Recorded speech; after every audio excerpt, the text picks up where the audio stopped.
कहते हैं कि हृदय में प्रभु का वास है, मेरे प्रभु विराजते हैं, लेकिन आंखों को बंद कर कर मुझे अंधकार ही दिखाई देता है। प्रभु की गुणानुवाद कर, हरि का नाम जप कर, और नाम जप करते करते आंखों को बंद करके देख, वही प्रकाश स्वरूप स्वयं अपने आप दिखाई देता है।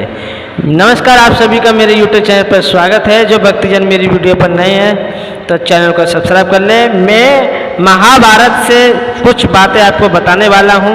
बहुत सुंदर बात है। जब महाभारत समाप्त हुआ था, सब कृष्ण भगवान अर्जुन के साथ द्वारका चले गए, तो अर्जुन की आंखों के सामने सब यदुवंशी मारे गए, एक दूसरे से लड़ लड़कर आपस में मर गए। अर्जुन रोते रह गए। अपनी लीलाओं को संपन्न कर कर मेरे गोविंद अपने धाम को चले गए। तो अर्जुन रोते हुए आए, उनके चेहरे का जो तेज था वो नष्ट हो गया था। युधिष्ठिर ने कहा, आओ, द्वारका जाने के बाद तुम्हें कुछ याद नहीं रहता। कृष्ण को प्राप्त करने के बाद तुम तो सब कुछ भूल जाते हो। बताओ कैसे हैं हमारे मामा जी, और कैसी हैं हमारी मामी देवकी जी। दाऊ भैया कैसे हैं मेरे प्राण वल्लभ कृष्ण, अच्छे हैं ना। क्या बात है अर्जुन, तुम्हें द्वारका गए महीनों बीत गए, तुम्हारा पुत्र बालक परीक्षित समझदार हो रहा है और तुम हो कि कुछ जवाब नहीं देते। क्या बात है। मैं देख रहा हूँ कि तुम्हारे शरीर का तेज नष्ट हो गया है। व्यक्ति के शरीर के तेज नष्ट हो जाने के 3 कारण हैं। तो युधिष्ठिर बोलते हैं, युधिष्ठिर कहते हैं कि अगम स्त्री के संग समागम, जिसने पराई स्त्रियों का संग कर लिया उसका तेज नष्ट हो जाता है। पहली गलती तो जी है। और दूसरा कारण है कि गाय का वध यदि गलती से हो भी जाए तो शरीर का तेज नष्ट हो जाता है। और तीसरा कारण है, जिसके बिना जीवन में हमने एक दिन भी रहना नहीं सीखा, वो हमेशा के लिए छोड़कर चला जाए, उसकी याद में तेज नष्ट हो जाता है। तो ऐसी कोई गलती तुमने तो नहीं की, ऐसा कोई अपराध तुमसे तो नहीं हुआ। इतना सुनते हुए अर्जुन धड़ाम से चरणों में गिर पड़े और रोकर बोले, भैया भैया, जिन श्री कृष्ण के बिना एक मिनट भी हमने रहना नहीं सीखा, वही मेरे बंधु, वही मेरे स्वामी, वही गुरुदेव आज हम सबको छोड़कर चले गए।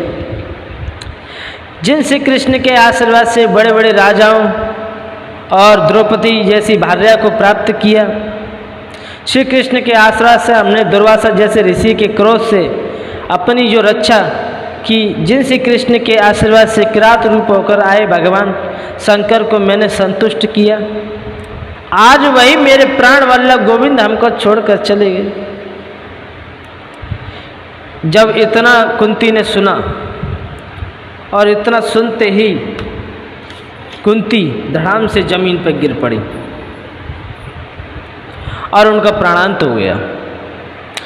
जैसे राजा दशरथ राम राम कहकर उनका प्राणांत हुआ था, वैसे ही पांडवों की माता जो कुंती हैं, कृष्ण कृष्ण स्मरण किया और 1 मिनट में उनका प्राणांत हो गया। युधिष्ठिर ने अर्जुन से कहा, अरे पगले, इतने दिनों में तुम आए, और आए तो ये अप्रिय समाचार लेकर। मेरे गोविंद के बिना एक क्षण भी मैं रह नहीं सकता। पांडवों ने मंत्री को बुलाया। कृष्ण के वियोग में बड़े दुखित मन से परीक्षित को राजगद्दी पर बिठाया जाए। छोटा सा बालक, उसे राजगद्दी दे दी और बोले, कृष्ण के बिना हम इस भूमि पर रह नहीं सकते। परमात्मा के चिंतन के बगैर हमारा समय निकला नहीं, और कृष्ण की सन्निधि में हमने बचपन से प्राप्ति हुई है, सो तो अब गोपाल के बिना हम रह नहीं सकते। परीक्षित ने कहा, बाबा मैं तो अभी बहुत छोटा हूँ, आप लोग मुझे छोड़कर कहाँ जाते हैं। तो पांडव बोले, बेटा जीवन में 3 बातें हमेशा याद रखना। आंखों के सामने कभी पाप होते नहीं देखना, शरण में शत्रु भी आ जाए तो उसे क्षमा कर देना, और तीसरी बात है कि अतिथियों का सत्कार करना। ये 3 बातें हमेशा याद रखना। ये 3 बातें जिस गृहस्थ में जीवन में हैं, उसके जीवन में संकट नहीं आ सकता। चारों भाइयों का प्राणांत बीच में हो गया, द्रौपदी का पतन भी बीच में हुआ। शरीर सहित तो केवल धर्मराज युधिष्ठिर ही स्वर्ग पधारे, यद्यपि 1 मिनट के लिए उन्हें भी नरक का दर्शन करना पड़ा। अंत में उन्हें अपने धाम की प्राप्ति हुई। पांडवों ने अपने जीवन में यही अपनाया है कि कृष्ण के अलावा कुछ भी स्मरण न किया जाए। एक में जीवन को निष्ठा से लगाओ, जीवन को कृष्ण में बनाओ, मुख्य उद्देश्य है। इससे बड़ा कोई स्वरूप नहीं हो सकता। जिसने अपने जीवन में कृष्ण में, राम में बना दिया, उसी का जीवन सफल है। तो मेरे प्यारे श्रोताओं, भक्तजनों, यही मैं कहना चाहता हूँ कि जैसे हमारे शरीर में ज्योति रहती है, उस ज्योति के रहते हुए ये शरीर जीवित दिखाई देता है, और उस ज्योति के निकलने के बाद ये शरीर मिट्टी है।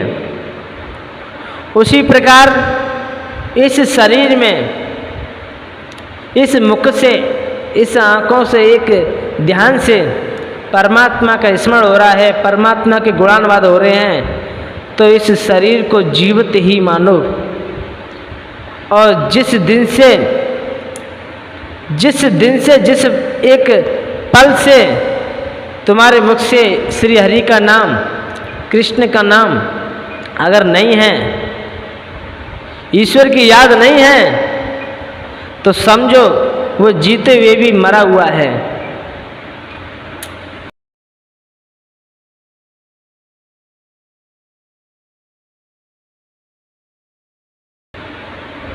यही मैं आपको समझाना चाहता हूँ। तो मेरे प्यारे श्रोताओं, भक्तजनों, अगर आपको वीडियो अच्छी लगी तो कमेंट बॉक्स में जय श्री कृष्ण लिखें। जय श्री कृष्ण।